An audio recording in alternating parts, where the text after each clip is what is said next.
Welcome to the Five Arms and Lucky Fin podcast. I am your host, Brendan McCormick, with my co-host, aka David Soloway, aka Viral Sensation. He is for the people, and the people are for him. And David, we have a special guest on the podcast today. That we do. Man, I'm a little starstruck. I don't even know how I could hold it in. Man, please welcome in Mitchell Paige, former Indiana wide receiver. Welcome in, Mitchell. What's up, guys? I'm very happy to be here. I'm just a guy, as you can see if you're watching on YouTube. I'm just a guy. I'm just excited to talk some football. The Hoosiers are rolling. It's always a good time to talk Indiana football, and excited to be on, man. Thanks for having me. Yeah, absolutely. Yes, sir. It's always a good time to talk about Indiana football, especially the way they're rolling now. And now Mendoza is favored for Heisman. Whoa. Crazy. If you would have told me that 7 years ago, David, I would have said you're mentally ill. But that is truly the case. 2 years ago. Come on. True. Now, 2 That's years true. ago, I think I stood in the rain and just let myself get soaked in sadness. And now That's we're very here. valid, Mitchell. Yes. Now we're here in the Signetti era. And man, it's a good day to be a Hoosier. I know it is every day, but man, it was definitely this past Saturday. Well, Mitchell, let's kick it off. I mean, you're an Indiana guy through and through. Mhm. What made you love football, man? It's not a football state. Well, I love basketball first, but if you're Okay. familiar with me at all, I'm still waiting on my growth spurt. It's coming. I can feel it. I'm going to wake up 6'5" one of these days. But at the moment, 5'7" in cleats was not putting on the candy stripe pants for the Indiana Hoosiers. Always played football, and I think I played because all my buddies played. And I think I really developed a deep love for it. I went to Carmel High School. I don't know how familiar you are with the Indy area. Went to Carmel growing up, Carmel High School my freshman year, and I'm Catholic, so transferred to Guerin Catholic High School. And when I ran out for the first time, varsity football under the lights with all my buddies in the stands, it just had something in there. It was just a little bit different. It's still today, even after all the things, I felt like I got to do some pretty cool things. Football took me a lot of cool places. Running out on Friday night, it just doesn't get better than that. You touched on a little bit. Multiple sport athlete. I believe there's some golf in there, Mitchell. Are we still hitting the links a little bit, or what's going on? I try. I would say now that I'm old and crippling, golf's my outlet. It's what I think about constantly. If the screen was a little wider, I always have my clubs right next to me, just in case. You never know when somebody's going to give you a call and go play. But play a little tournament golf. Played in the Bloomington City Open all 5 years that I was in Bloomington. Played in the city tournament. And now I'm trying to play in some of I'm not near good enough, but playing some USGA events and state events. I love it. You guys golfers? Love golf. We attempt to play golf. Me and David played, what was it, about a month ago now, David? Yep.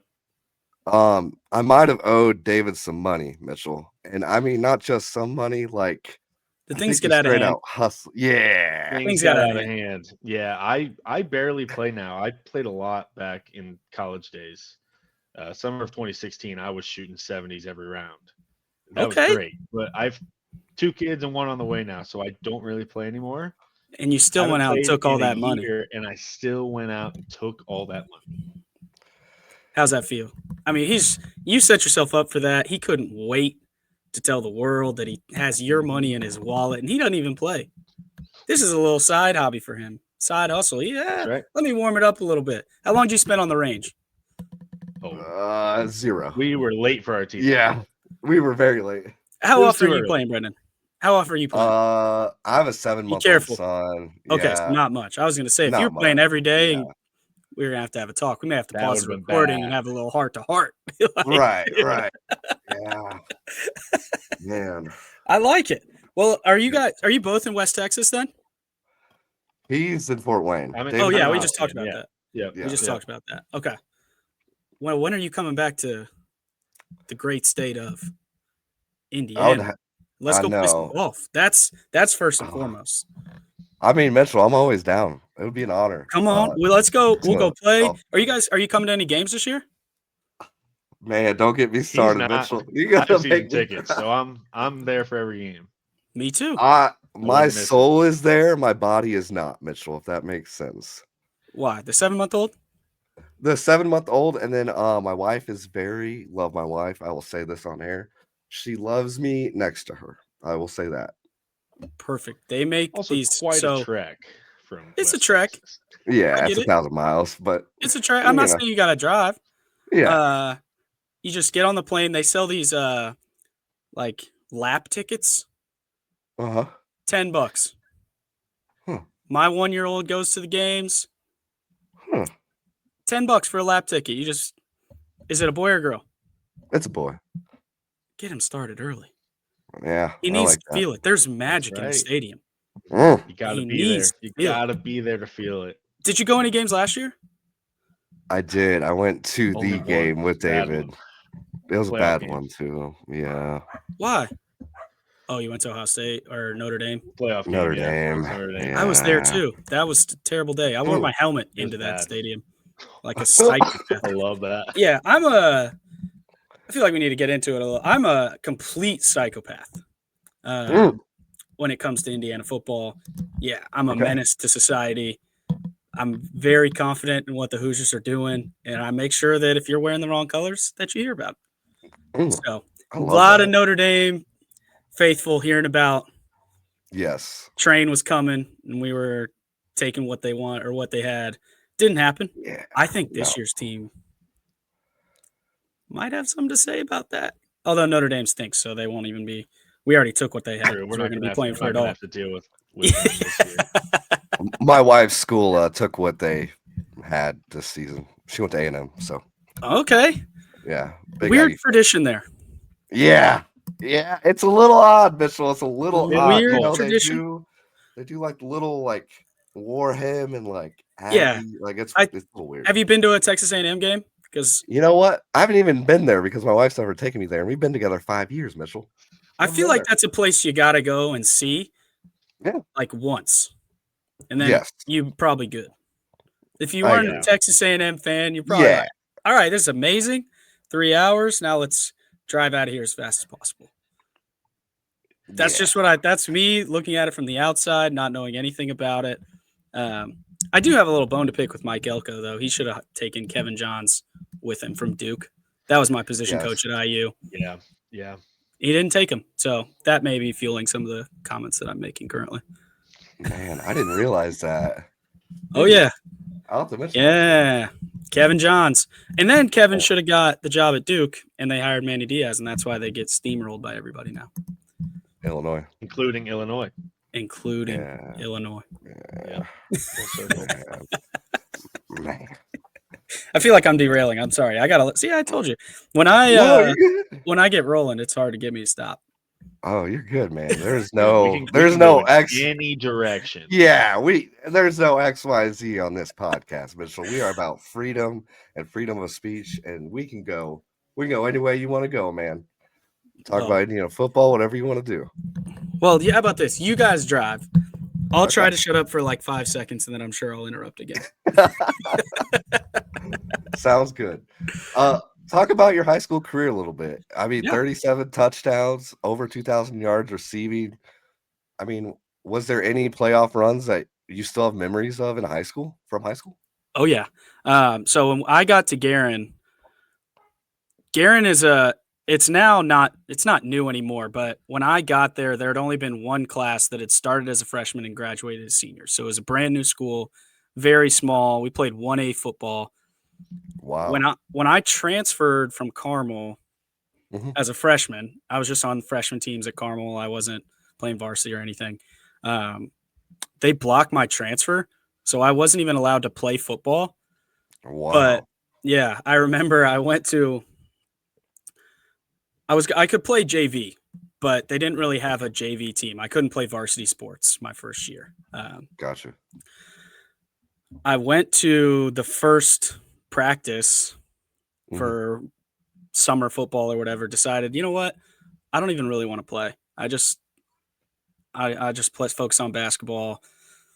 Went to the first game, and they played Lafayette Central Catholic, who was in 1A powerhouse, and they were up 50. Lafayette Central Catholic was up 52-0 at half. So that's kind of where I was stepping into. The next year, we had some big guys. Again, all my buddies were playing. I had never run out under the lights. I'm now a junior in high school. Yeah. Had a little bit of success playing basketball. I got to play. My block transfer ended at sectional time. So I played JV basketball. Once the block transfer, I played with varsity for the playoff run. I think we won sectionals, but then got beaten regionals that first year in basketball. Gotcha. But the next year in football, we were still in 1A, and I was athletic. So we had some other athletic guys on the team. We were pretty good and had some good success. Made it to semi-state. Played against the Fountain Central. Dang, I can't. It's in Vetersburg, Indiana. I can't even remember what they're called, but we were winning 20-0 in the fourth quarter, and I don't know. No way. We lost. No way. We lost. No way. 20. Yep. We lost, and then we got back in the locker room, and someone had broken into our locker room during the game and stole phones. We got this is a first world problem, I guess, kind of, because we all got laptops at Garin, like Macs, which is crazy. This was back in 2010 or 11. That is crazy. It's crazy that was a real thing. But if you brought your laptop, luckily I did not. That was stolen. Phones were stolen. Headphones. So not only did we give up a 20-point lead in the fourth quarter to go to the state championship for the first time in school history in any sport, all our stuff got stolen, and it was a 3-hour drive back home. So you can imagine what that bus ride was like. And then the next year, I'm a senior. I have a lot of guys back that were on that first team, but we had bumped up to 2A, still had a ton of success, and made it to semi-state again. Went to Evansville Mater Dei, winning again in the fourth quarter, playing in the Wrights Bowl. I don't know if you're familiar with the Wrights Bowl. It's like this is the biggest high school football stadium I'd ever seen. It's the biggest stadium I'd ever played in. Drew a good crowd. We're winning in the fourth quarter, lose again. Winning by, I think, at least a couple touchdowns. Yeah. Yeah. They wound up by Jalen Smith's Bishop Lures team. Yep. In the state championship by like 10,000. So it's probably good that we didn't have to play them, and I don't have that memory. That was a team that Bishop Lures had. They had some speed that we had not seen. But yeah, I mean, it was a lot of fun. All my best friends are still my buddies from high school football, not basketball. I played golf in high school, ran track, messed around in lacrosse a little bit, but football is where I formed all my relationships, and best man at my wedding was the wide receiver that played on the opposite side. So Garen's a really cool place. That's hopefully where my kids will go. Yeah. They're a little bigger now. I think I graduated with 100 kids, and that was, I think, double the biggest class that they had ever had. Now they're running around with like 220, and they got this big, nice field and built this big expansion. It's a little different now, but it was a great place, and I definitely made the right decision going there. Man, David, how many people do you think I graduated with? Oh, way less than that. Way less. Like 40? It was 40. Yeah. But I mean, 100 to 40. It seems like a big difference, but it's still that intimate experience. Like, I knew everyone's parents. I knew everyone's little brothers and sisters, and it's a Catholic school, so there's a lot of brothers and sisters running around. Yeah. There's actually, I have a guy that I graduated with. He was second of 11, and the last one of that family graduated from Garin last year. Wow. That's kind of the kind of school it is. It's just good people, but I get you. I wouldn't trade the small school environment for anything. Did you have to wear uniforms? Man, I felt like I was living the dream in high school. I did not have to wear uniforms, but we had to wear pants. So guess what I wore every day, Mitchell? Sweatpants. That's right. That's what I wore. Nothing else? This is gross. This is gross. I don't think I've ever said this out loud, but we had to wear a uniform and it was like khaki pants. Uh-huh. But I had 2 pairs of them that I would wear like 1 week, wash them, 1 week, wash. So it was a week-long cycle. But by 3 years, I wore the same pants the whole time. They were basically like sweatpants because they had been washed and gross for so long. Living the dream is exactly right. I never had to think about what I was wearing. I wore have you ever seen those Velcro shoes at Walmart? I think I know what you're talking Athletic about. Works. If you haven't, look them up. That's the shoes that I wore every day in high school. Dude, I did not care at all. And I think it made me so comfortable in my own skin. I was not nervous. It helped me a ton when I went to Indiana just to be myself, because when you get to Division I college football, even though Indiana had just gone 1-11, Kevin Wilson was there, and not a super happy guy after a 1-11 season. There's going to be some trials, especially as a young walk-on that weighs 150 pounds and has no business being on the field. If I really look back and I'm honest with myself, you had to have a little bit of that. I'm comfortable with me. I know what I can do. I mean, Garen I haven't talked about Garen in a long time, but they set me up for kind of the person that I am today. And hopefully that's a good thing. Maybe some people wouldn't disagree, but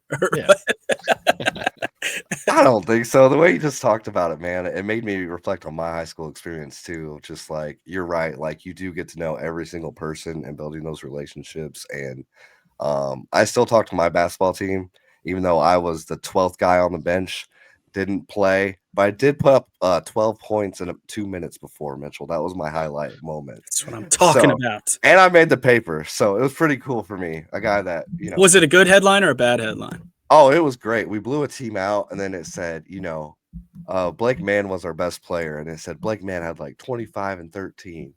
Oh, and side note, McCormick had 12 points in 2 such and such minutes. And the crowd was going wild. I was like, Little did they know it was a 50-point game at that point. It doesn't matter. It was you have those 2 minutes for life. It doesn't matter. They're not even a school anymore, Mitchell. That's how bad it was. It was Hal Military. But yeah, they're not even a school anymore. I think we played Hal. Was it in Indy? It was a little north of Fort Wayne. Okay, I think there's a Hal IPS. Similar. Yeah. Yes. Okay, that's who we played. They were similar.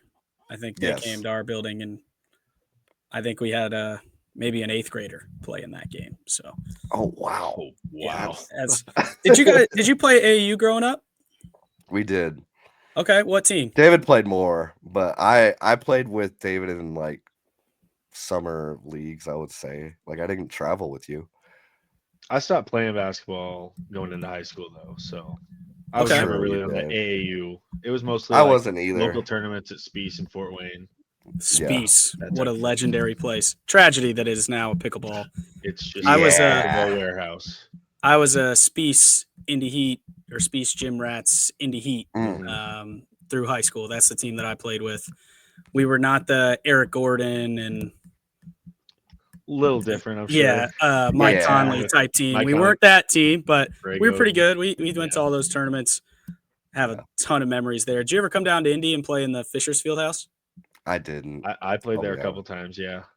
Yeah, we were and growing up, we were the Fieldhouse Hogs. That was like our coach owned that place. Okay. And I think I played probably 1,000 games there. This is so fun. I haven't thought about these memories in 10 years. I haven't thought about high school since high school, basically. Yeah. We always talk about high school. Yeah, but it's just like memories we have. It's not about like the school itself and like playing sports and that type of stuff, It's the best. It really is the best time of your life because you have no real worries. Everything's kind of taken most of the time. I understand people do have worries. I was very fortunate that I was just thinking about sports, but you just get to be an idiot because you are an idiot. 16 or 17 years old, you know nothing and think you know everything. What bliss that is to live like that. It is a rude awakening sometimes when you're paying bills and you go, "Oh wow, I did not know." I'm sitting in What I this wouldn't house that give I it. bought. I'm like, oh my God, I hope the walls don't fall down. Because I don't know what I would do if they did. Right. Yeah. What was your so you went to IPFW or now Yes. PFW. Correct. David, where did you go to college? I went to IU, My man. and I worked for the football team in 2015 and 2016. No way. Yeah. Yeah. I was on the video crew. Okay. So were you with Joel? Joel. Oh, yeah. Yeah. Joel. Oh, yeah. Joel. Man, that guy's a character. Which guy, Joel or Wilson? Well, both. The dynamic was a lot. Yeah, sure was. What happened? He lost like 700 pounds. Do you know how that happened? Did. I don't, because he lost all that before I started working for him. Got you. When I showed up, this guy, he would have to buy all 3 seats on the plane. Like he was big. Yeah, he was a big dude. Shoot. And he left on a Friday, and I feel like, or Saturday for game day, and then I feel like we showed up Monday, and he just was 180 pounds. I don't know how it happened.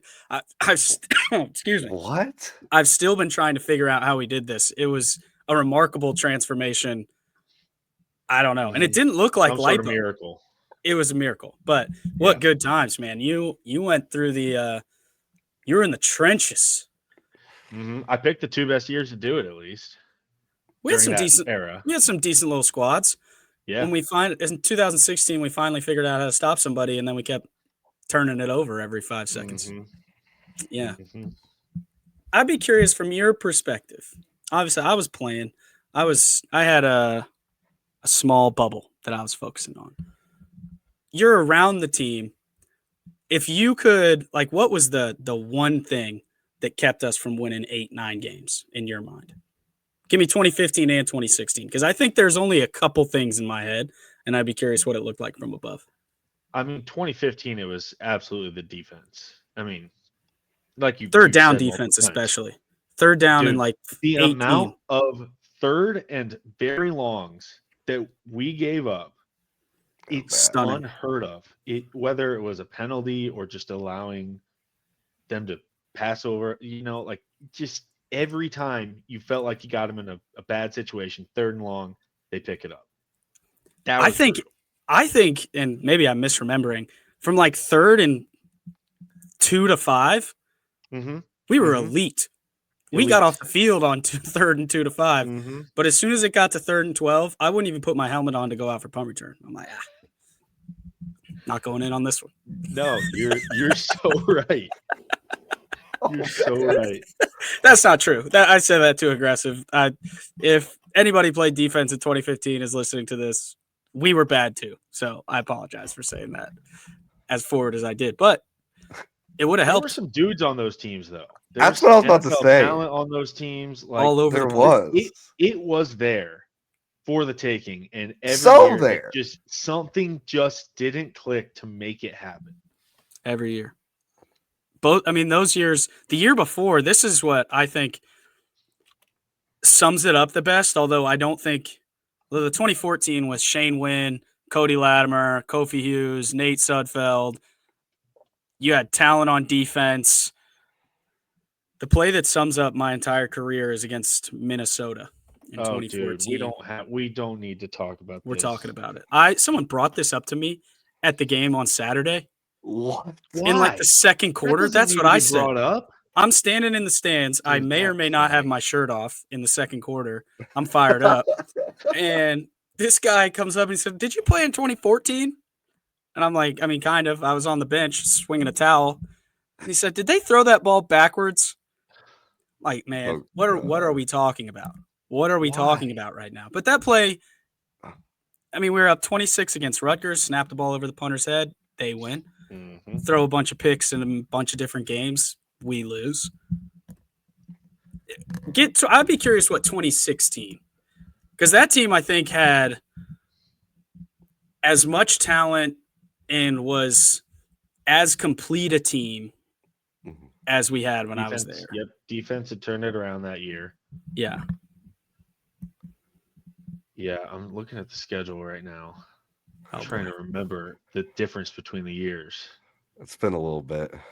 Yeah, It's almost been 10 years since that I season. was actually looking Yeah. at the rosters. I'm like, man, this is a lot. What a nightmare that is.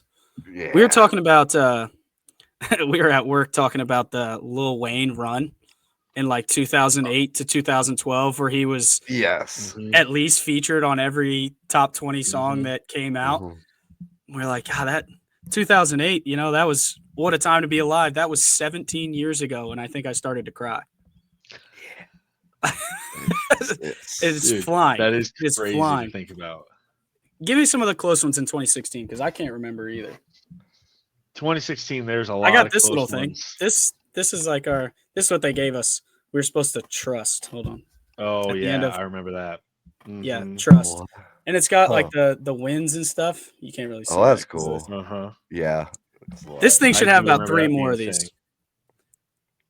Yeah, Wake Forest lost by 5.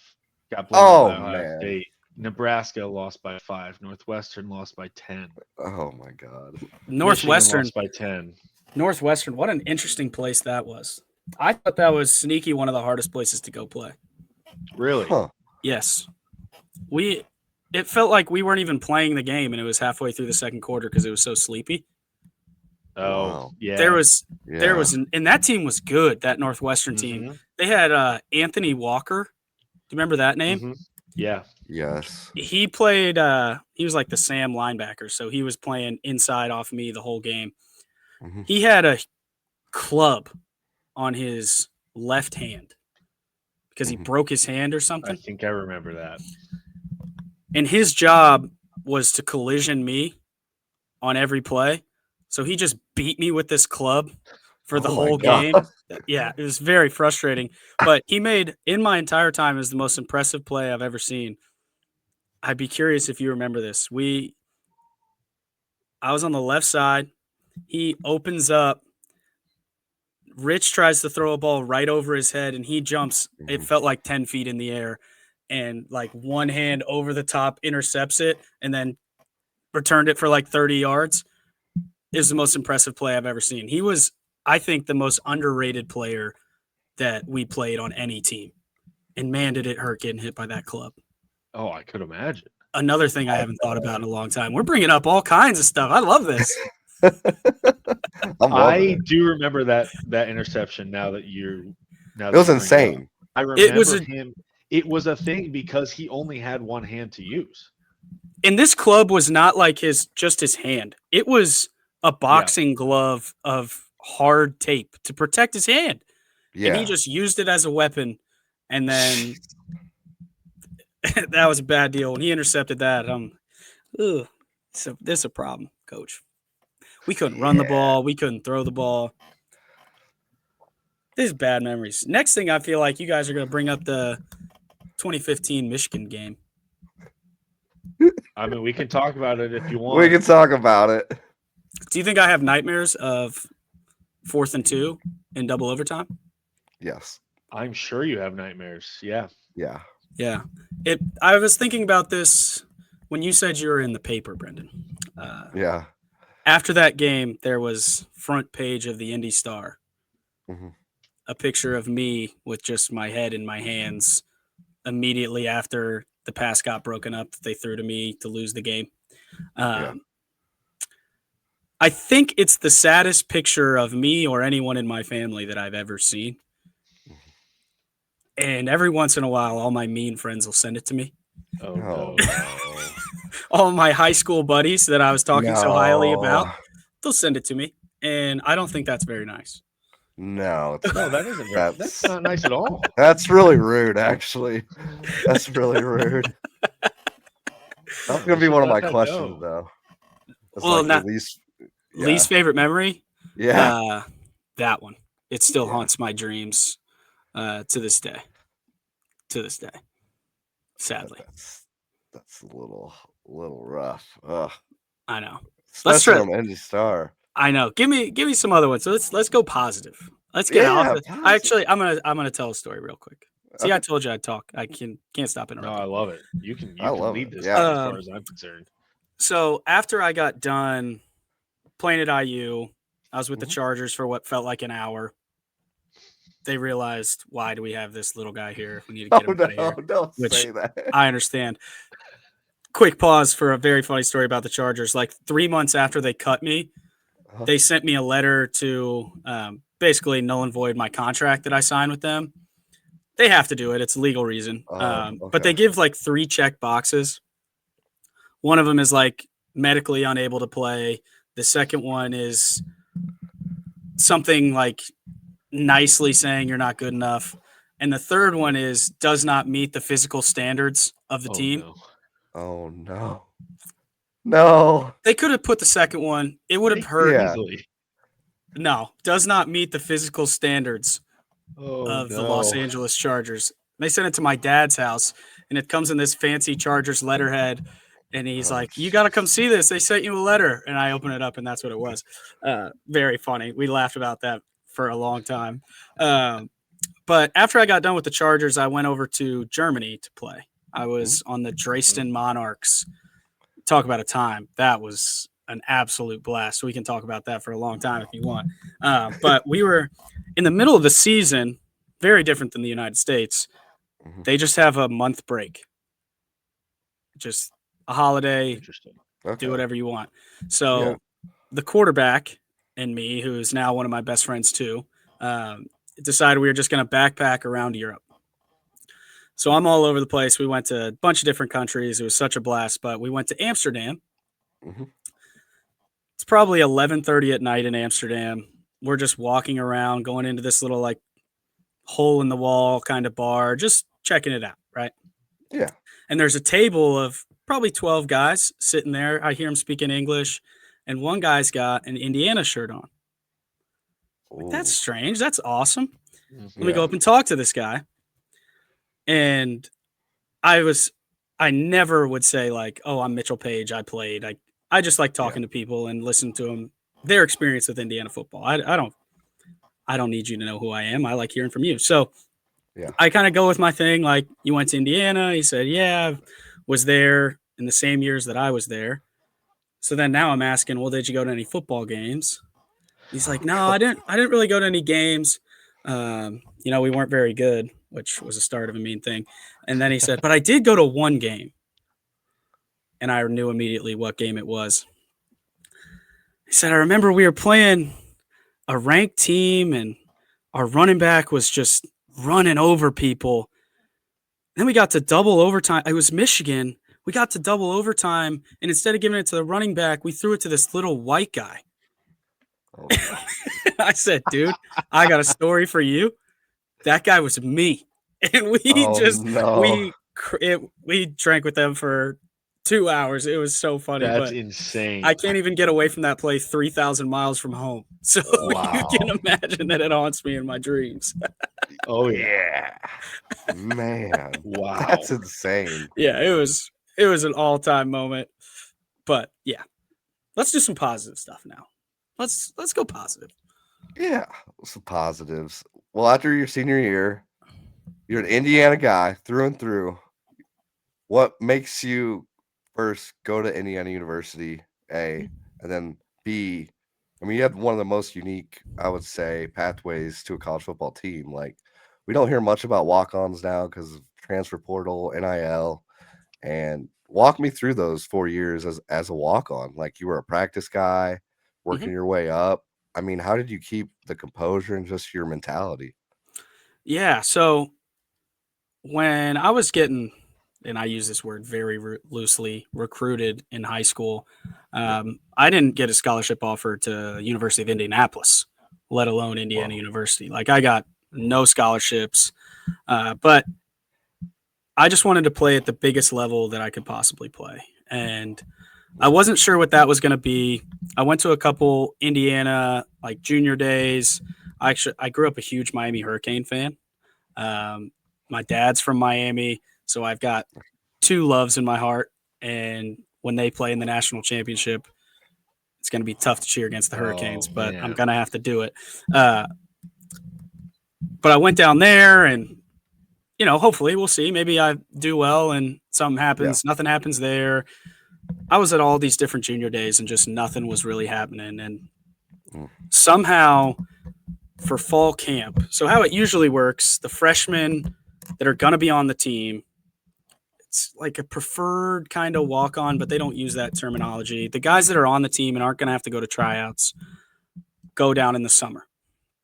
They start in June with the team all through the summer, and then they go to fall camp.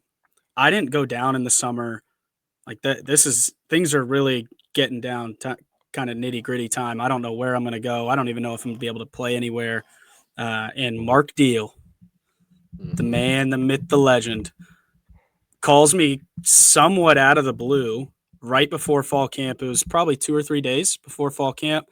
Wow. I don't know if somebody got hurt or somebody got kicked off the team or what happened, but they had a spot and someone asked me to come. I don't know if it was Kevin Johns or who it was, but someone asked me to come and I think I said yes on the phone. That was it. Like, if this is where I'm going, I'd been an Indiana fan my whole life, but Miami was football for me. To be totally honest, I went to Indiana football games. But as soon as I pictured myself with Script Indiana, the logo on a helmet, it was over. Like, that's where I'm going. And my first day, my dad drives me down. It's first day of practice. Practice starts probably like 10, something like that. So we get down there about 8 o'clock in the morning. I haven't moved into the dorms. I haven't done anything. I'm just showing up for practice. And I go up in the north end zone. They've got those coaches' offices. And there's a very nice lady sitting at kind of like the reception desk. And I'm 5'7", 150 pounds. And I go up to the lady and I'm like, I'm here for practice. I don't really know where I'm supposed to go. Can you just point me in the right direction? And she starts with, well, do you need like a calendar and a pencil? Like, are you a fan? Who are you? Oh no. And I'm like, no, I'm supposed to like practice today. I need to find pads. She's like, are you sure? Let me call someone. So they had to call Coach Johns, and he sent one of the GAs out to get me and took me down into the locker room. First 2 days, I have no idea what I'm doing. It's the fastest thing I've ever seen. I can barely keep up with going drill to drill, let alone learning what they're even talking about with these concepts. In high school, they would kind of just snap me the ball, and then I'd run around and try to score a touchdown, or they'd throw me a fade. Like, that was kind of my experience. It was 1A football. Like, if you were fast, you could kind of run past people. So this is very foreign to me. The third day of practice is first day in pads. And we did a kickoff drill. You're probably very familiar with these kickoff drills. You had one guy run into the double team. It was double team practice. So I'm the walk-on running into a double team of Kyle Kennedy and Adam Replogle. Do you remember those names? Kyle Kennedy was a loose cannon. He enjoyed contact very much. I do not like contact to this day. Do not like it at all. And Adam Replogle, I think, could have benched me in my pads 65 times. So I run into this double team. They pick me up, and I think threw me 15 yards in the air. I'm like flying. In my head, I'm thinking, I got to get out of here. I'm going to die here. I cannot do this. But for whatever reason, I kept coming back, and I started to pick up the scheme really quickly.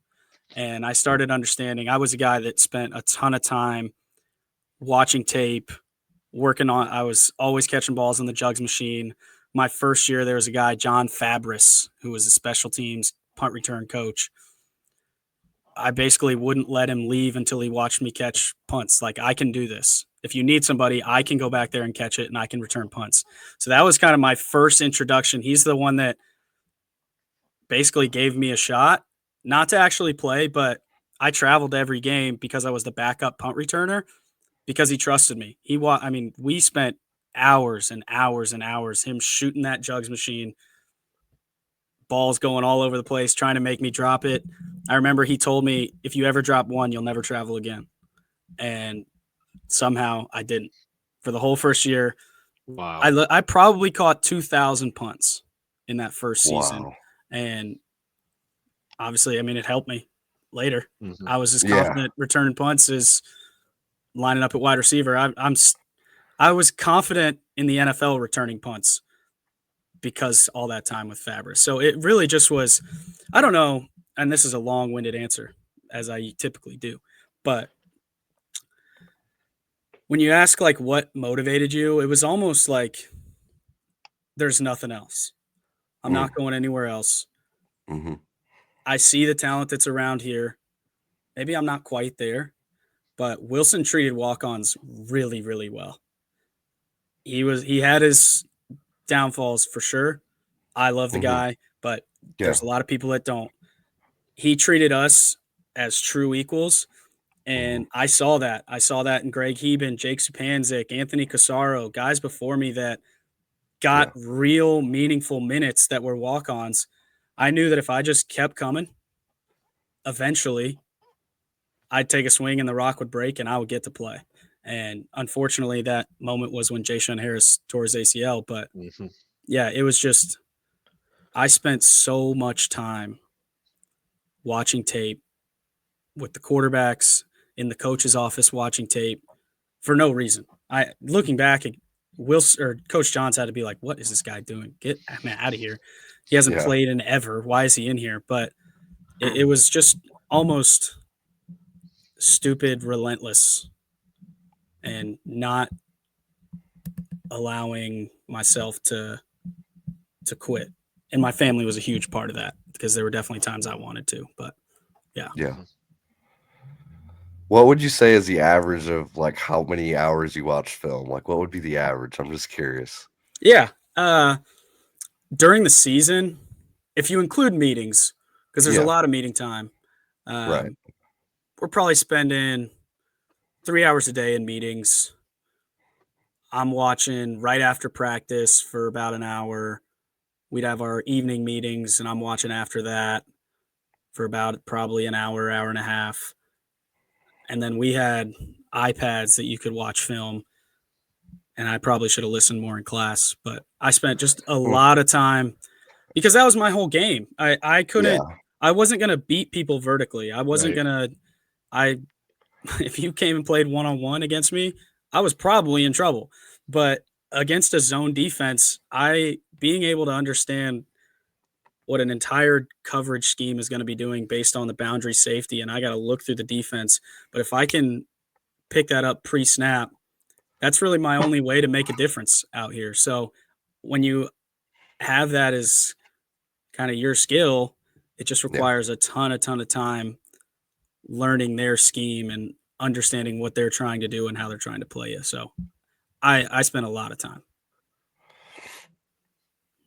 A lot more than Johnny Manziel did, I'll tell you that. Hey, but he had the skills. He had the skills to pay the bills. Man, I did not. I could catch the ball, and that's about it. If you told me to run a 12-yard out, I ran 12 yards, and if you threw it, I would catch it.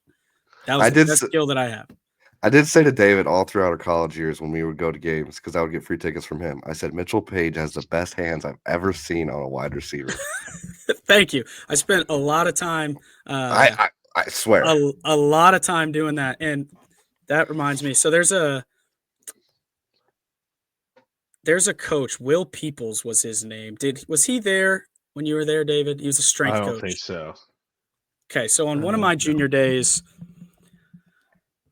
they know I'm going to be a walk-on at best, so I don't think I talked to a single coach the whole day. But for our lunch, it was just me and my dad sitting by ourselves, and Will Peoples played wide receiver at Oklahoma, wasn't an overly fast guy, but was a phenomenal wide receiver.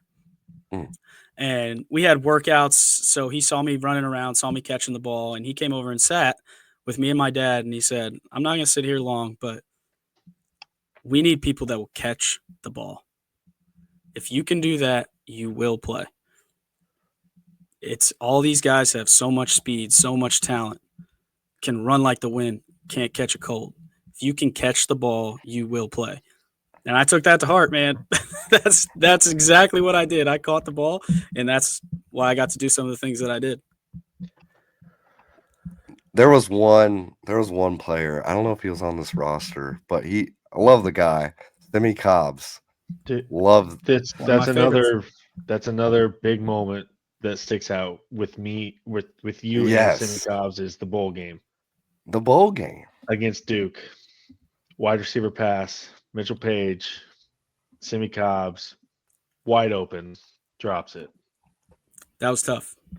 That was That tough. was a It better ball than the one to Rich Lego. Yeah. The one to Rich Lego was a prayer wobbly Mhm. luck ball. Mhm. The one to Simi was a little bit on a rope. It I stepped was. into that, kind of let it loose. Yep. I will tell you, those are the hardest when that happens so quick. So if you watch the play, Simi's kind of getting hounded. I'm throwing it no Mhm. matter what. I'm trying this is a bowl game. I'm trying to throw a touchdown pass. I don't care. I'm throwing this thing. Simi's getting hounded and he kind of leans in and I don't know if he stepped on the guy's foot or what happened, but the guy falls down and like Mhm. drags Simi's arm down with him. So he's trying to fight his arms up and he just kind of punches the ball as his Yeah. arms are coming. And it felt like it was in the air for an hour. He's bobbling the thing. But yeah, that probably would have changed the game. Wouldn't have had to worry about if 100% the would've kick was changed good the or not, which I would prefer not to get into. Yeah, we don't need to talk about that either. Thank you. We would have never had to deal with any of that. But unfortunately for Simi, him going down, and I was actually the guy that had the ball chasing him when did he break his leg or he broke his ankle against Ball State my senior year. And he had such a good fall. Like he was a guy that struggled to catch the ball early in his career. Yeah. And we spent a ton of time just jugs machine. And he had come so far. He was just locked in, watching tape, really starting to understand. And when I got tackled, rolled him up a little bit, you could hear it. That was a huge moment in that season. He would have been, Ricky Jones was our best receiver, but Simi would have had a serious impact. Yeah, that would have made a big difference that year, having him.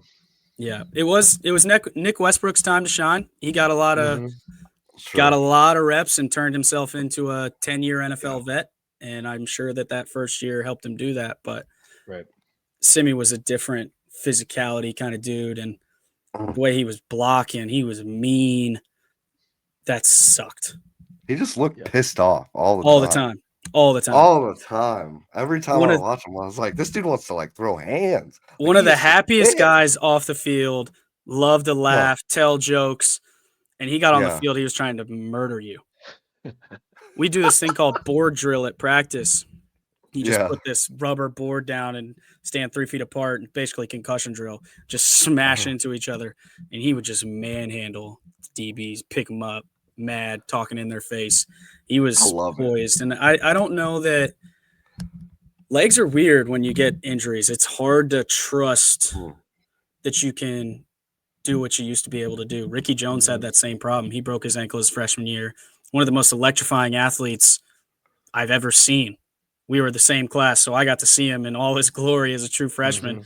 And he just never moved the same. He was extremely effective, but that last gear wasn't there. And I don't know if it was trust or what it was, but legs are so finicky. It's just hard for guys to get over it. What do you think makes it so finicky? Is it just, I understand, like, obviously your body uses your legs probably the most out of any other part of your body. Is it just worrying about tearing it just the same as they did before, or like what's just scared of that? Yeah, I think it's more mental or physical. Yeah. It's mental. Your body healed itself, but I think in Simi's case, maybe it's a little different because he got rolled up. ACLs are the weirdest because they're non-contact. Right. It's a move you've probably made 10,000 times in your career, and then all of a sudden your knee exploded. But especially at wide receiver, when all of your moves are quick, explosive moves, ankle to knee, side to side, when I don't think you ever really get the strength back. This is totally speculative. The worst I ever did was a high ankle sprain, but even I still feel clicks in my ankle and I didn't even break anything. So it just, it's tough to get yourself to really trust that you can explode. And when you don't do it, you lose it. and it's just the tough reality of the game, man. It's physical, and I think it's gotten. I know people say it's not as physical as it used to be, but with so much speed, these guys are so big. There's so much physicality and so much high speed collision that's happening on every single play. It's hard to trust that your body can hold up when something happened. Yeah, It's a game for crazy people, truthfully. Like I've always said that. It's a game for idiots, and I feel like I can say that. I played it way too long. It's a game for idiots. How many football players? How many football players do you think have just random noises when they walk? Like, I bet it's a lot. Man, you don't want to see me get up in the morning. Oh, gosh. I didn't even get hit. I didn't even get hit. I ran away from. I fell on the ground when guys were coming around. That was one of my favorite things about you, because I was like, I know as soon as he catches, he's going to the ground. I told him, man, get what you can. This is life preservation. I just said how big and scary these guys are. No, sir. I'm out of here. Let's play the next one. Those 2 yards, not worth it. It probably made it really hard for me to play in the NFL because I was like, I'm not running down on kickoff. Are you nuts? Speaking of the NFL, there's one team that I told David he would be the perfect blank. Does it start with a P? Yes. Of course. I had a workout. Man, I called it. I called it perfectly. Yeah. I had a workout there. And there's like 12 of us getting ready to have whatever, the pre-draft workout. And as I'm getting changed in the locker room, this was my first workout. Okay. So I'm like putting on the Patriot stuff. Zach Osterman used to tweet future Patriot Mitchell Page all the time. Yep, he sure One did. of my favorite people in the world, by the way. So I'm putting on this stuff. It's got the shield on all, and I'm like, this is insane. And the locker room kind of leads right out to the indoor, fairly close. As I'm getting ready, Tom Brady and Julian Edelman come in, and they just got done like running. Yeah. You never see, like, they glow. Like, this is fake. This is a fake world. And then I went out there. I had a really good workout. I was working out with Josh McDaniels, and Belichick never came over. We were on, so the way that it was set up, there was like a closed end, and then the door to get out was at the other end of the field. But it felt like only one way out. And I don't know if they did that on purpose, but Belichick stood right by the door and was watching me run the routes that I had seen Julian Edelman, Wes Welker, Danny Amendola run. Those kind of like 12-yard basics, the stutter outs, all the flare and in, all the stuff they do in their offense. Yeah. I did really well at this workout. Who knows if they would ever sign me, but I got invited to the Chargers camp and was just an invited guy. I wasn't an undrafted free agent. So I have 3 days of just rookie minicamp and did well enough that I flew home on Sunday. The Patriots camp is the next week. I hadn't been invited yet, so who knows if I was going to get an invite, but that was a team that my agent had a lot of conversations with, so I was hopeful, especially when I didn't get signed right away. But I was coaching a kids camp in Martinsville, Indiana on Monday morning and got a call from a San Diego number, and it was Tom Telesco. And he said, pack your bags. You're a San Diego Charger or Los Angeles Charger. And I'm like, yeah, there was no more thinking about the Patriots. I didn't care. It was a fake world experience, but the Patriots, the same way you guys think about me with them, I think about me with them. It would have been cool. I don't think I would have. I just wasn't tough enough. That's the reality. I wasn't. Yeah. I had a certain style that worked in college because we had 120 guys. I didn't have to play all the special teams. I could return punts, hold for kicks, and play wide receiver. But especially early in my NFL career, I wasn't going to be a starting wide receiver. I didn't have that talent yet. I didn't understand the game well enough yet. So I would have had to be a special teams guy, and there's just not room for a dude that can return punts that isn't a Blazer. If he's going to be just returning punts, he better be Devin Hester, and I wasn't that. So it came down to toughness. I wasn't willing to do what was necessary, and I can live with that. I can live with that. Yeah. What was your favorite moment with Coach Wilson? God, there are so many. Or just share multiple. It doesn't matter to me. I gotta think because some are bad, but they're Okay. hilarious. Mhm. Some are good and they're also hilarious. We loved Coach Wilson. We He's were one of the big. best. Yeah, One of we were my very favorite upset. I loved him. One of my Yeah, we were favorite very memories. This happened a couple times. Something I think about often because he was all about like a mindset. He was trying to change the way that Signetti has been able to come in and get a program to convince themselves they can win. Yeah, Wilson was doing that in the wrong way. gotcha. He was very confrontational about it, and Mm. it just didn't come off the same way that it does for Signetti. For whatever reason, the way Signetti talks and the way Wilson talks are very similar, but they're Mhm. received very differently. I don't know why that is, but Hmm. some of my favorite memories are the really cold games, especially my first 3 years. So I'm a walk-on. I've never Yeah. played a snap. For some reason, I traveled all these games, and only 70 guys travel. Like there's scholarship kids that didn't travel because I came to this game. We're playing at Rutgers. I think it happened at Michigan as well, and Wisconsin, at Wisconsin. It's 0 degrees. I'm freezing. It's the third quarter. I haven't moved in 2.5 hours. And I'm standing over there shivering. And we have these like massive heaters that are next to the offensive and defensive Yeah. guys. Those are big for me. Every once in a while, just rotate around, catch some heat, and then leave. And at halftime of those 3 games, he came in. We're acting like a bunch of soft guys standing in front of the heaters. What are you cold? Why don't you Oh go no. out and handle some business? And he took the heaters away. Devastating for Mitchell. Oh, Devastating. I can't. Man, I think I walked over like a penguin. I was frozen solid in ice in all 3 of those games. Those are some of my favorite memories. Personal memory for me when I think before my 4th year. So I was getting ready to start at Mhm. slot. And I played intramural basketball. We all played intramural basketball. I was not the only one doing this. Mhm. There were Okay. 15 guys we were the IU football intramural team. Like Yeah. I was not the only one. But he knew he could kind of mess with me and pick on me, and it kind of Yeah. fired me up. I was probably the only one, not the only one. We had other guys talk back, but they did it in a bad way. Like I would talk back like I'll show you. And Mhm. we just had a good relationship that way. And I'm standing, it's like the first day of fall camp. And I don't know, I miss a block or something. And he goes, "This is not the fratty basketball league anymore. Stop thinking about the frat league. Stop thinking about basketball. Lou, look at me. I can shoot. This is real ball. You're in it now." And I'm like lining up to play, and he's standing a foot from me, right behind me, yelling this stuff in my ear. And I turned around. I said, "Coach, if you don't back up, we're going to have a problem."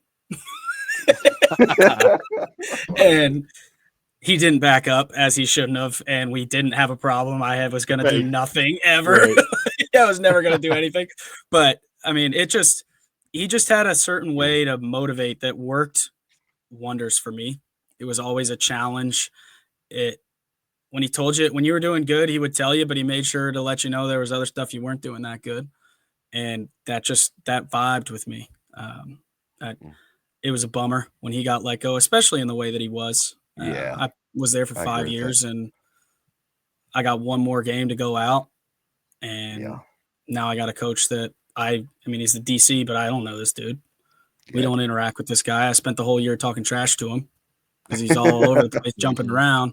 But Yeah. my whole experience, they didn't stop anybody. So you're not going to stop us.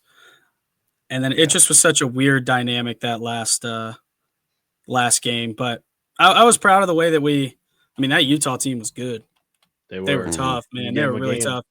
We battled, and same as always, feels like we just didn't make the plays that were necessary. But that was one of the cooler, in the worst situation that I experienced in college, one of the cooler, like kind of it's everybody or we're the only people that matter kind of situation. Like we're the only ones that Yeah. can stop us.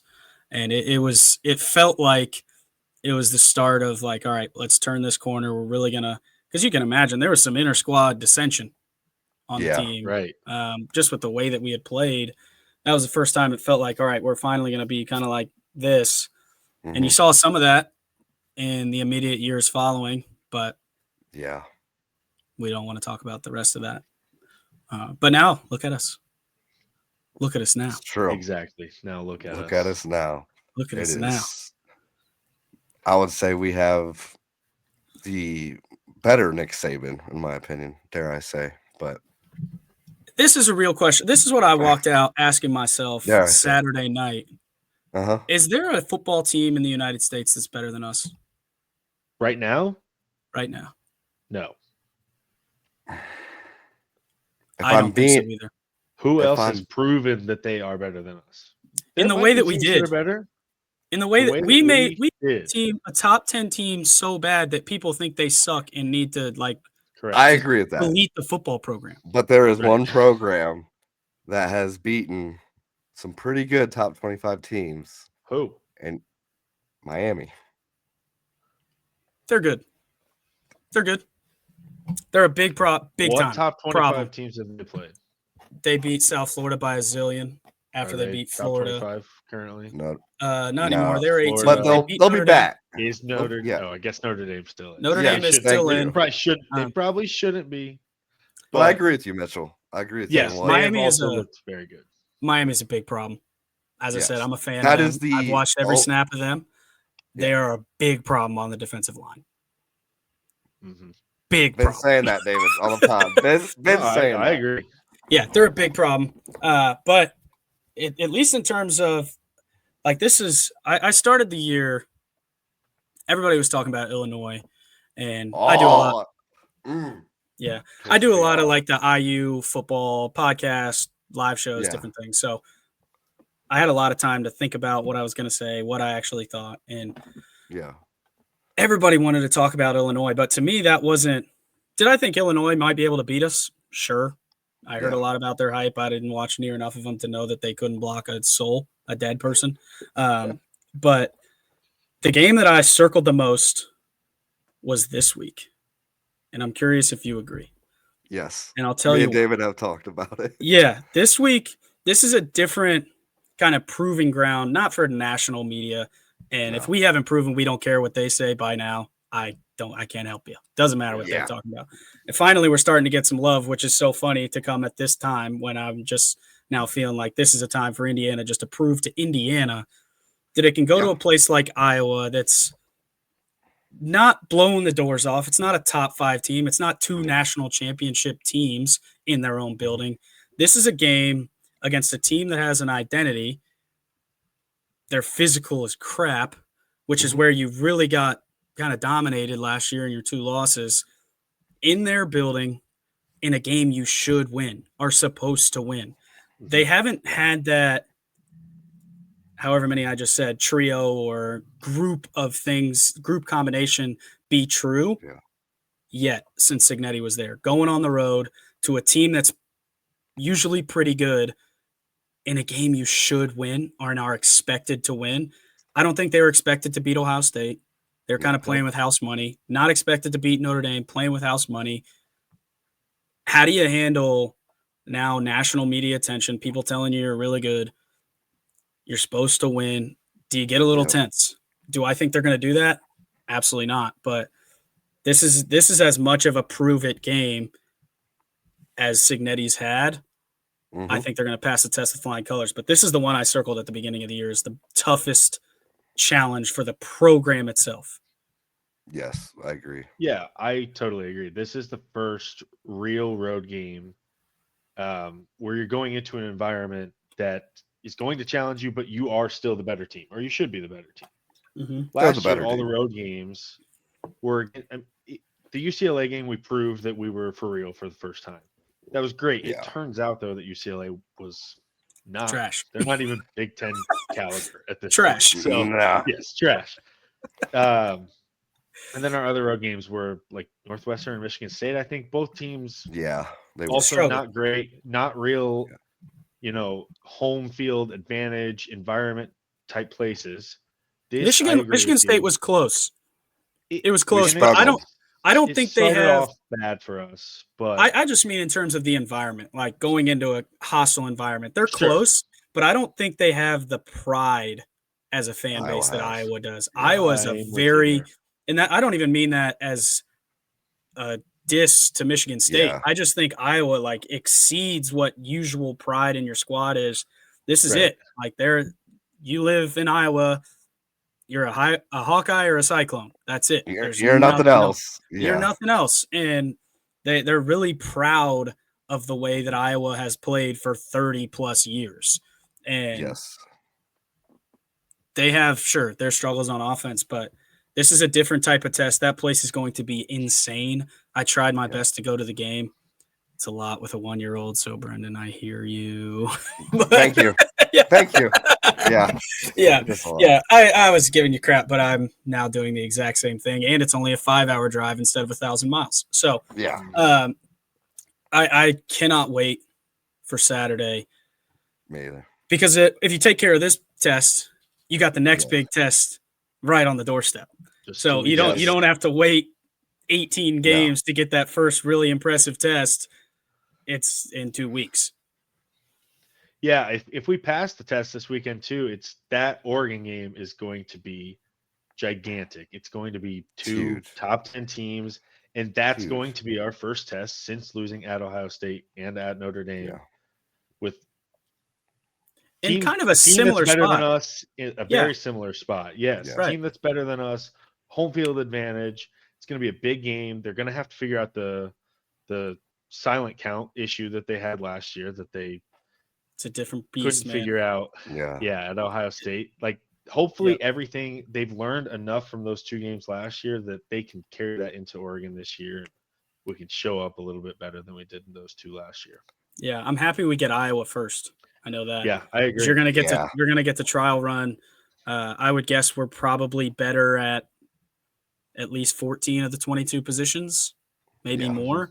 So if you have some oh crap moments, maybe you can cover them with just talent. Right. I will push back a little on the Oregon being better than us. Well, Will we be expected to win? No. And that's why I think No. we're in a similar spot. It's playing with that house money, but now all of a sudden you got a team that's extremely physical. They've learned how to. When you talk about the Old Dominion game, everyone's like, "Oh my God, we suck." I was so nervous. We don't suck. I was in the stadium. That game never felt close. It felt like a 50-point win. We ran them up and down the field. But when we got inside the 20-yard line, Old Dominion had 8 guys in the box, and we didn't bring anybody to help. We said it felt like Signetti thinking about last year. We got beat up in the trenches. If you want to get to where you're going to go, you have to establish physicality early, and it builds throughout the season. We blocked them with 6, and there's 8 guys in the box. Like, that doesn't work. Just an easy little inside zone. You got a quarterback that can move. Yeah. Pull it and get one to the front pylon, you could have scored 70. But it felt like more of a challenge from the head coach to his own team, which is why that game looked the way that it looked. But now you're starting to see some of the fruits of that.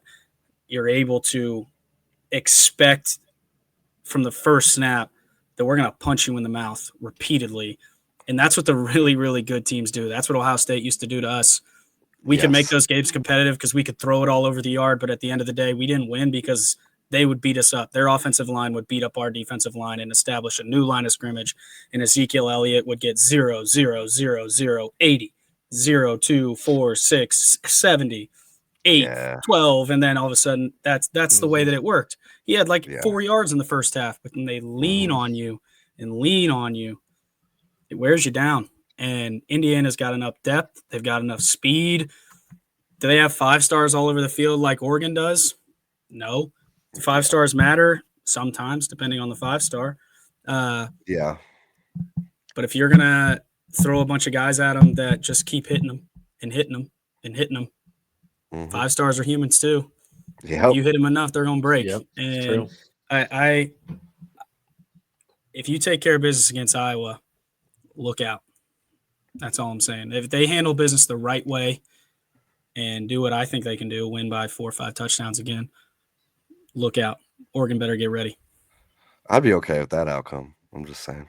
Me too. I don't want to worry. If I can spend 0 time worrying this entire season, feeling no Yeah. pressure ever, because I haven't so That'd be far. nice. Haven't Yeah. so That far. would be nice. That'd be great. I haven't ever experienced a season like that.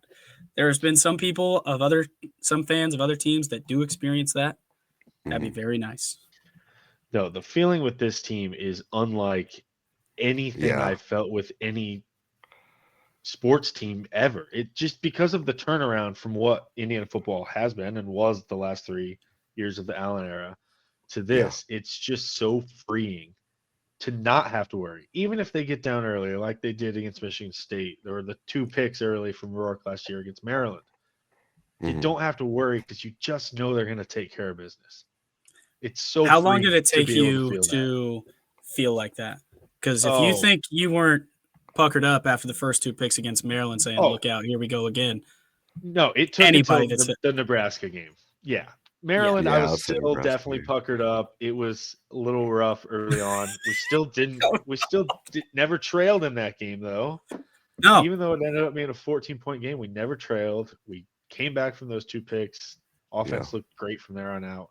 But yeah, that Nebraska game, that's when you really knew that we had something special. We've done that 2 times now. Beat a team so bad that everybody thinks they suck.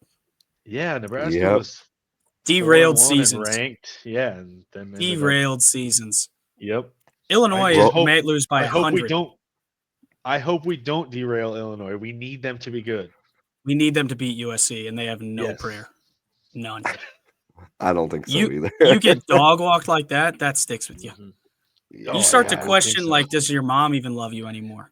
You get beat like that. That's real. Like, God, I believe it. who can love me? That was Are you embarrassing. speaking from experience here? I never got beat like that. I was a part of Yeah, when I was guess playing. a lot of the games during your When I was era playing, were yeah. closer. When I was swinging the towel, dude, I was just having a blast drinking Gatorades. Yeah. Yeah, true. My work was done. I was on the scout team. I got the guys as ready as they could be, I thought. Apparently not good enough, but yeah. I remember one year we played Wisconsin, and they came to our building. We matched up with everybody.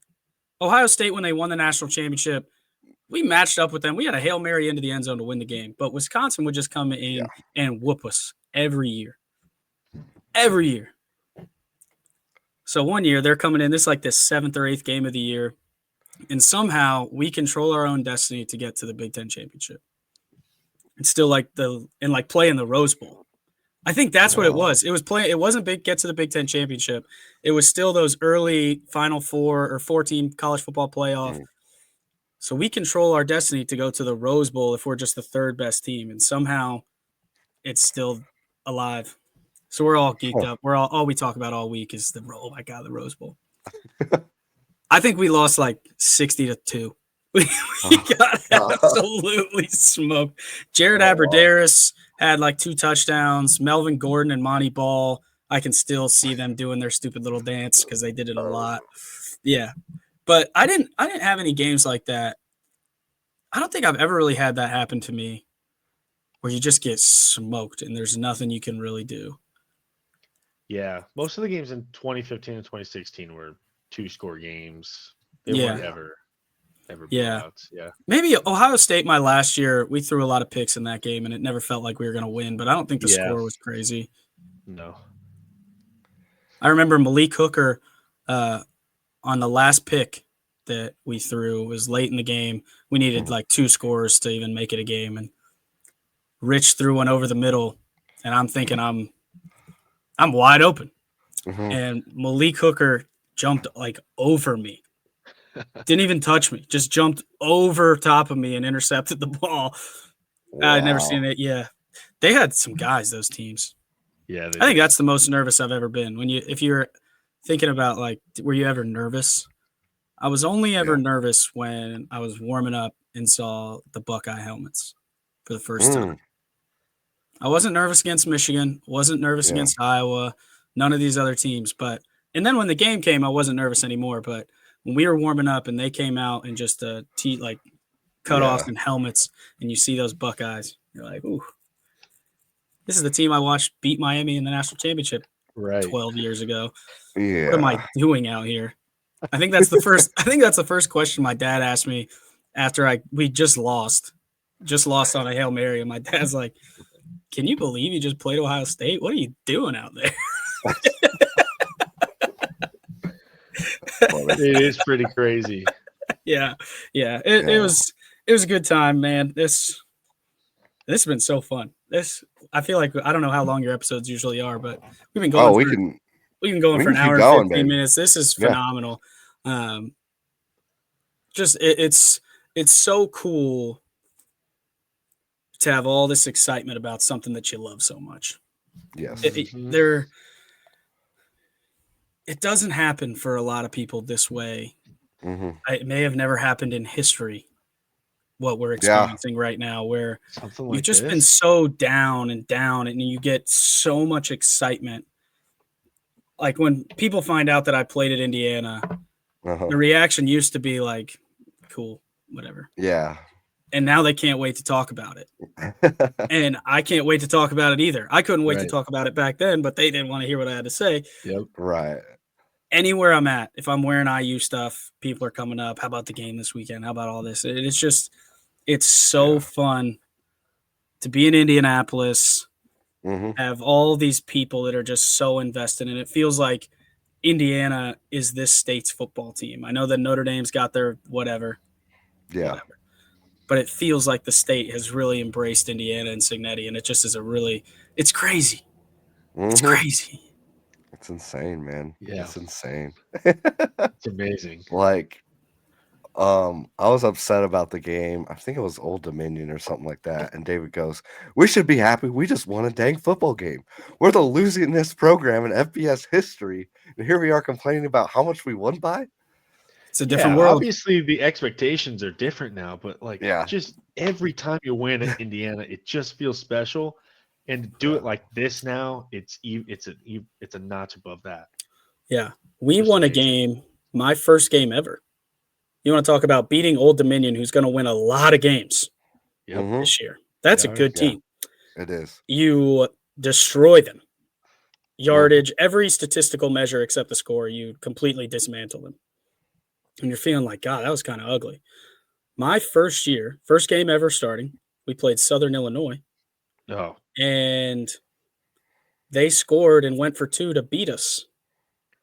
And the guy dropped the ball. We didn't break it up. He dropped the ball. Wow. Straight up drop. Southern Illinois. That was not that long ago.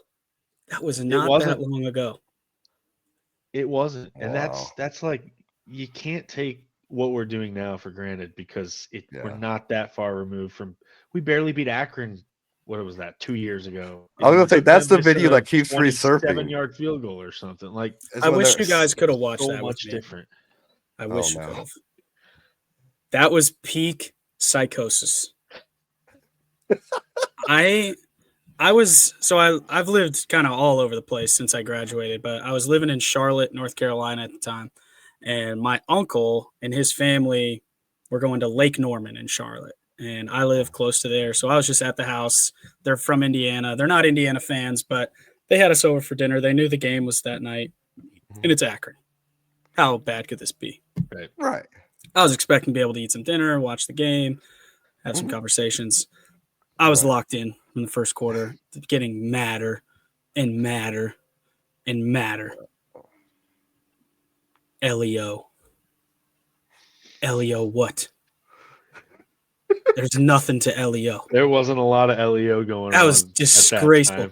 It was have you ever talked to somebody that was in those locker rooms in like year 3 and heard how toxic it was?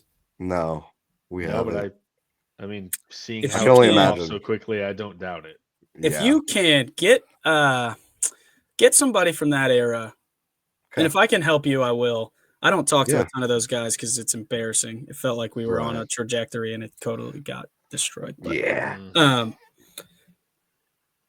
the way that I understand, like, it was a graveyard. Everyone hated each other. Like, it was the worst possible environment you could be in, which makes it even more impressive that we were able to do it. And I guess it helped get everybody out of here, get everybody the heck out of here. We're completely restarting, but Yeah, I just don't know. Wilson's locker rooms, like there was some dissension for sure, but Yeah. we didn't like despise everyone and want to Right. change our name and grow a mustache and move to Mexico or something. But like these guys, Wow. it was a bad deal. If you can get somebody from that era, because I would love to listen to it. Yeah, we'll definitely try. I'd love to hear it. I don't know who you would get though. That was a lot of losing that they did. I mean, I'll say this on the air. Like when Allen got hired, I didn't think it was the right hire. I'll say that. Well, the circumstances were. I know, They but were- we could talk about the circumstances all we want, but still, You're baiting me. I don't want you to. You're baiting me. I'm not going to do it. You're baiting me, and I'm not going to do it. It was a weird situation. I bet. Tom Allen, the guy, I think is a very nice guy. I was one Right. of the first guys to stand up and say, listen, this is our coach now. Let's deal with it. I don't like the situation either. He probably doesn't like the situation, but we got to deal with it. But the way that it transpired was fishy, to say the least. Mm-hmm. Fishy, especially with some of the. We had that same thought. Yeah. Yeah. Yeah. We had that same There was thought, some David and I. Some true about the Right. way that people talked about it. A lot of incorrect stuff that I think was used to not have to pay him a Right. buyout. Force him out. What do I know? I was just a guy. Yeah, I'm just a guy. I'm just a guy. Still just a guy. Just a guy. You're not just a guy, Mitchell. Come on. I'm just a Come guy. on. I'm just a guy that loves watching the Hoosiers. I'm just like you. I'm just Amen. like everybody that's listening. I just love college football. I love that it matters. I found myself watching games that I don't care about just because I know that Indiana's better than those two teams. Do you guys do that? I've never watched college football like that. I watched Indiana and Miami, and that's it. I wouldn't watch any other games. Wow. And now I'll turn on a Thursday night game and be like, ECU and Army? turn on the Friday night game, you get some Big 12 teams like, golly, is this it? This is all you got? 2 years ago, we almost lost to Akron in quadruple overtime. So, are you guys? How active are you guys on Twitter? I'm very active I'm on with it, our but I don't post. Yeah, I'm with That's- our He posts podcast his Twitter, and I go off during the games like all the time. All right, we gotta. So, I'm a little demon in there. I like to Oh, incite. I like to I'm incite gonna- some riots. That's my favorite. That's my favorite pastime.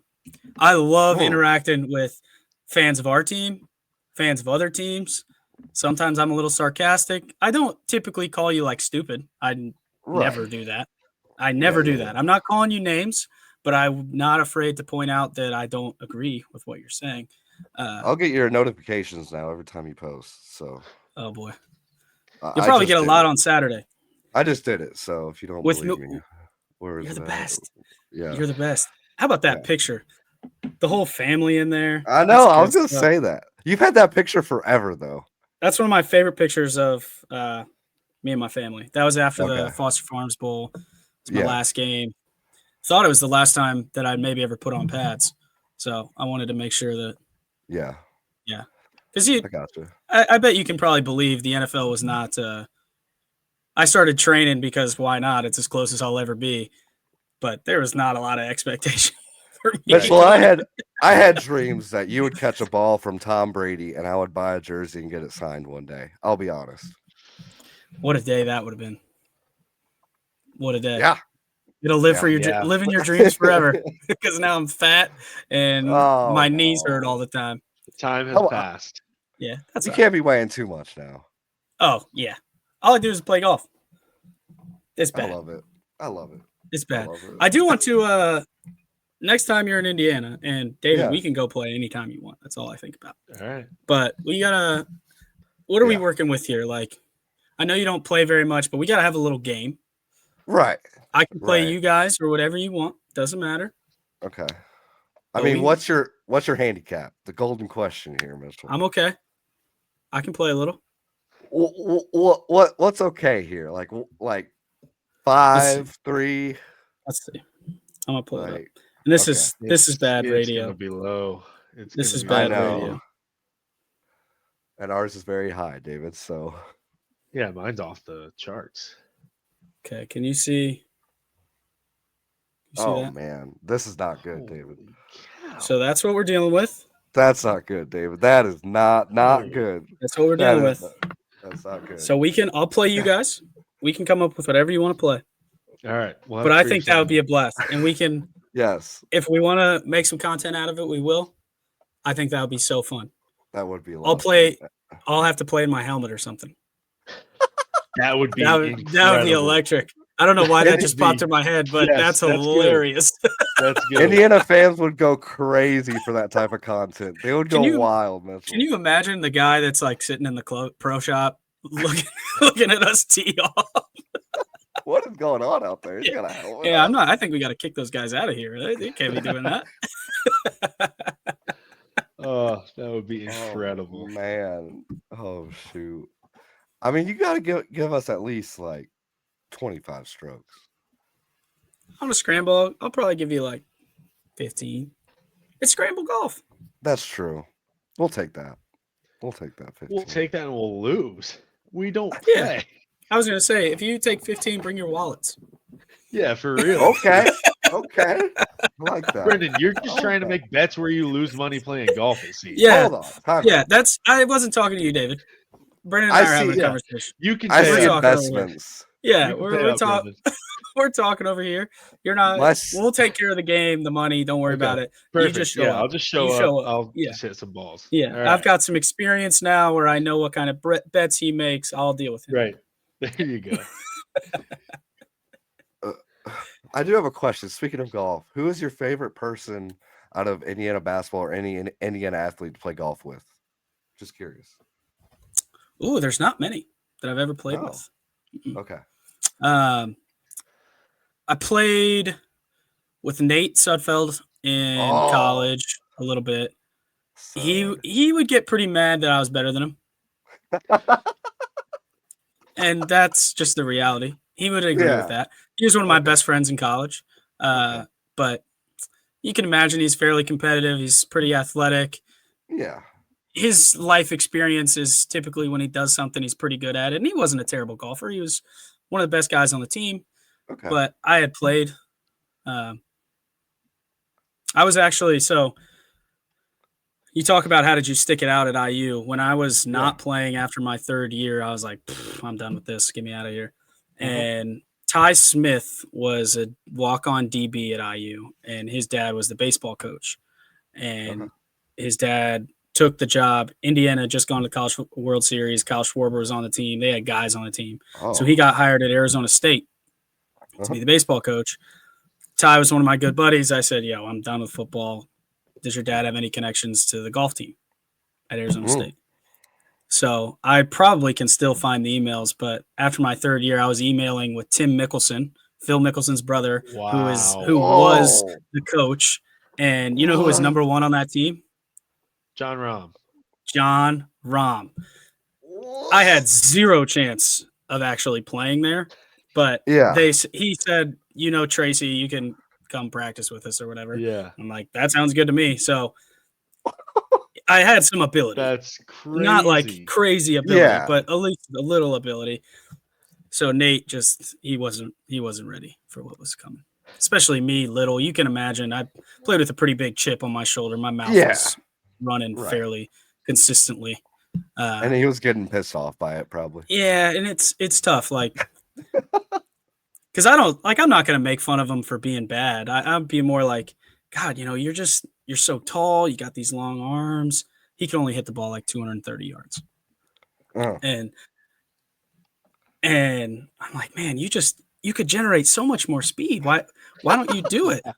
You should just you're so powerful and you don't use any of it. And that used to really, it infuriated him because I just blasted by him. I had better hands around the greens. He didn't like that at all because he's touch quarterback, make all the throws. Right. He was as good a putter as me. I'm not the best putter in the world. I'm streaky, but I'm not super consistent. I'm bad putter. Bad putter. Right. That's bad. You're bad at everything. Shut up, David. Typically with the higher handicap guys, they hit it all over the place, but the reason that they shoot the scores they shoot is because of putting and everything around the green. I agree short with that. game is my problem. Yeah, I agree with that. Yeah.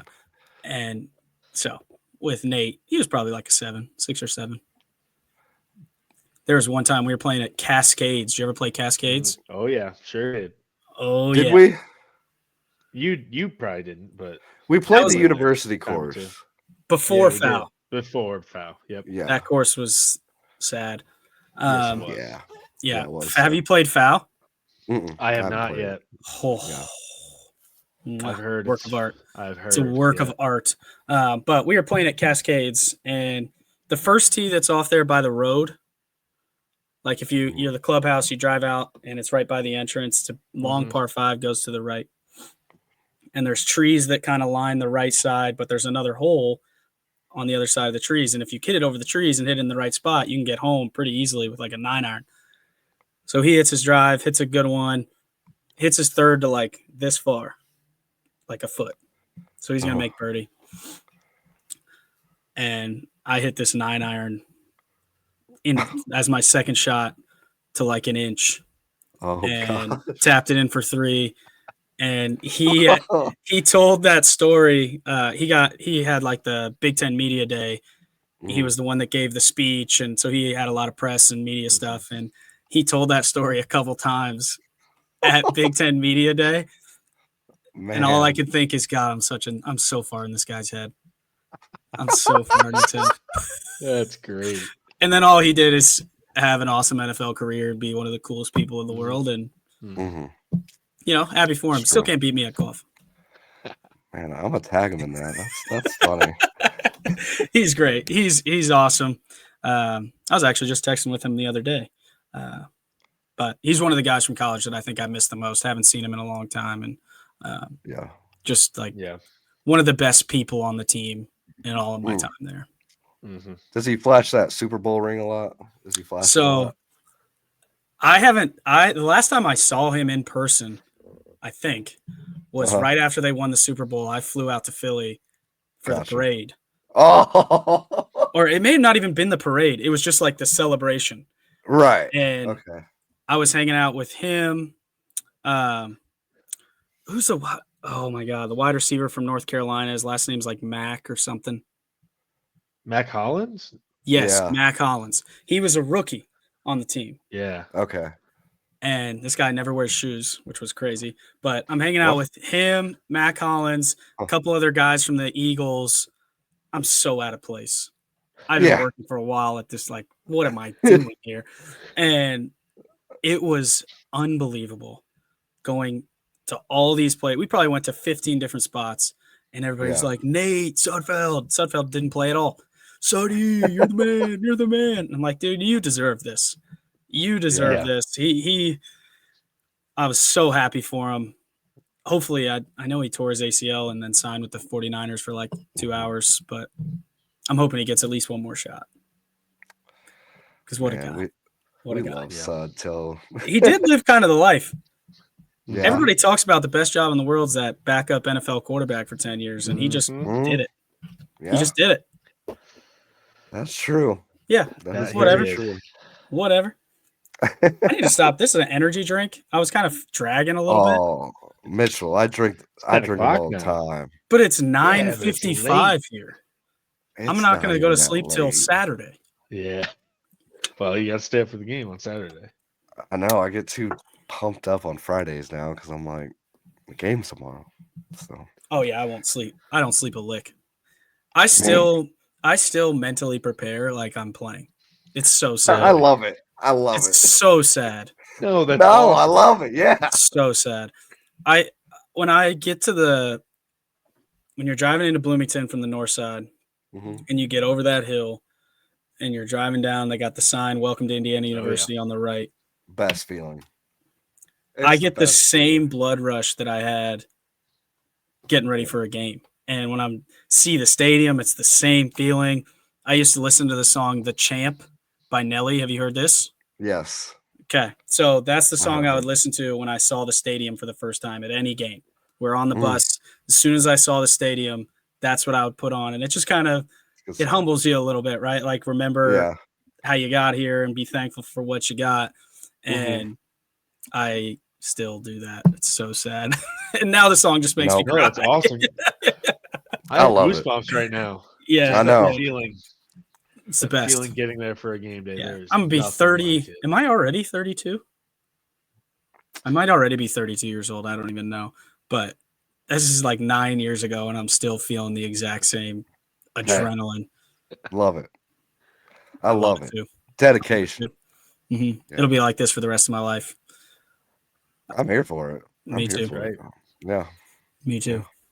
I'm excited to see what Signetti does in the future, man. Like, let alone as long as it's in Indiana. I'm tired of listening to people talk about going somewhere else for what. Man, don't get me started. I don't want to get you started. There's nothing to talk about. You ain't going nowhere. No, he's not leaving. That's all over my Twitter. All over my Twitter. Yeah. I see it everywhere. I screenshot it, send it to David. Every time I send it, I'm like, here we go. I get to hear this for the next 3 years till he finally shuts it down completely. But he probably Well, he basically did. I know. What does he have to say? Why would I leave? We're the emerging superpower. Exactly. He already said it. He doesn't. He's making $1 zillion. The university's completely invested. That stadium will look completely different 5 years from now. Yes, it will. And there's no reason to leave. How about this? I'm still in. Are you guys gamers? Yes. A little bit. A little bit. So when we have time. I am in Discord. I was playing games last night, and I was still logged into the Discord server, and a guy that I play with just hopped into the Discord. I wonder if he can hear me talking. He's probably like, "What is this guy? Yeah, why is he talking? What is going on? I gotta look at this." All right, there we go. That's funny. What games do y'all play? And then I probably got to go. It's 10 o'clock. Yeah, I think this is a long one. I love it. This has been so fun. We're gonna end on some games. I'm a gamer. I've been a gamer a long time. Okay. I may be forever. Give me your games you're playing right now. College football for me. 26, obviously, and then I try to play Call of Duty, but I'm not good. But so sad what happened to Call of Duty. It's very sad, but I'm still committed. Yeah. David? Yeah, I'm mostly a sports guy at this point because I was a huge COD guy. Okay. Even like the past 5 years. COVID, I was hitting it so hard. So hard. When you speak about energy drinks. So hard. Oh, yeah. I got like heart palpitations from Monster Energy, the great monsters playing video games from 8 in the morning to 4 a.m. Oh, yeah. Just war zone constantly. Oh, yeah. We had a group of like 10 guys in a group chat, like, are you ready? It's 7:55 a.m. You ready? You ready? Oh, I love it. Yeah, we were on all day. Awesome. We would take like eating breaks that consisted of me going to warm up pizza rolls and then come back and keep playing. It's so sad, but those are the good old days. Those are the golden age of gaming. Yep. Now it's over with. I don't play any shooters really anymore. I can't play shooters at all since that because that ruined them for me. Man. Y'all ever played Rocket League? Absolutely. I did play it when it first came out quite a bit. That's the only thing I'm playing these days. Yeah. Is it still the same? Man, I gotta play with you, Mitchell. Today? It's so fun. Is it the same? Basically, I mean, the ball bounces around. It's much more aerial now than it used to be. I remember I used to play it in college, and like it was a big deal if you jumped up and hit the boost like a little. Oh yeah, and hit the ball. That was a big deal. You were a star. Yeah. Now these dudes are on the walls. They're jumping off. They're spinning. I don't do any of that. Yeah, but the skill gap has leveled up. But probably when we're done, he's getting on to play some league. So shoot, man. That's probably what I'm doing next. You getting on tomorrow? Probably. Okay. You want to play?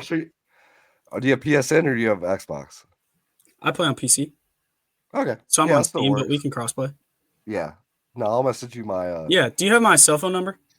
I don't, but I would absolutely love it. Wow, Brendan, this is a big day for you. This is a big day for me. Huge day. Your hero is giving you. You call me anytime to talk some ball, play some. Oh man, whatever you want, David. Sorry. Whatever you want. I'm starstruck right now. Whatever you want, you call me whenever you want. We'll play some games. We'll make it right, dude. This is a monumental day, David. Monumental. This is not monumental. I'm just a guy. If you can't tell an hour and a half into this that I'm just a dumb idiot, like I don't know what to tell you. This has just solidified my college years, Mitchell. I need you to know that. It's just solidified my. I would Not, I would say my dedication to Mitchell Page football.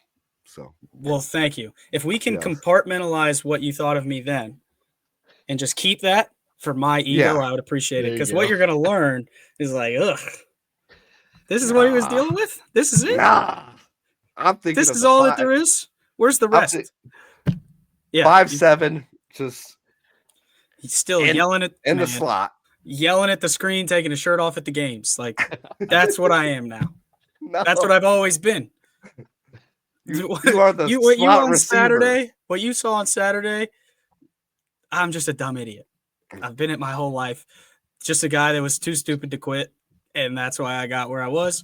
But it's in there, and I'm very excited to play some video games with you Yes. and talk some Hoosier ball.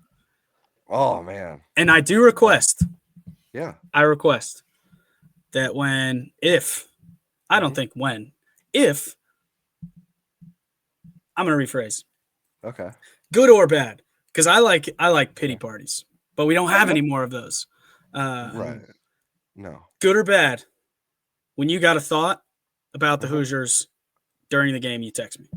Oh yeah, absolutely. I want to hear. Wow. I like hearing from all perspectives. I love that. I've got a way that I watch the game, but I'm very Uh-huh. like I told you, I'm in this bubble. I watch it in this very specific way, like we're watching film. Yeah. Feed it to me. I will add David to this group message so he's aware, and he also goes to the game. So Bring it on. Yeah, Yeah, I'll and hit when you you're at up. the game, hit me up Yeah, because I'll we're hit you up and usually. we'll- I think that Maggie, my daughter, she went to the first 3 games, 2 or 3 games. I can't remember. She didn't go to Illinois, but she's probably Gotcha. as the stadium gets a little busier and it gets a little colder, we probably won't take her, which means that we're ready to bounce around a little bit. So Yep, a little more. Yep. yeah, let me know where you're at. Do you tailgate? You get down there early? We get down there right when the lot's open. My guy. Yep, wouldn't miss it. I'm so happy to meet you guys. absolutely, Oh, it's yeah. been a If- pleasure, You too, Mitchell. dude. Hell If you yeah. ever need somebody to come fill in, just call me. I'm happy to come on. Absolutely, I love man. doing this Dude. kind of stuff and love meeting Yeah.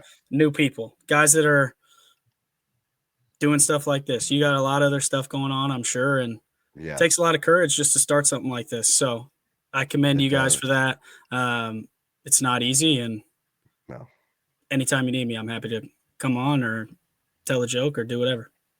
I don't have Man, any funny ones, but I will end off on that. Thank you so much, Mitchell, for coming on, taking time out of your Absolutely. day, man. And if you guys want more content like this, subscribe on YouTube.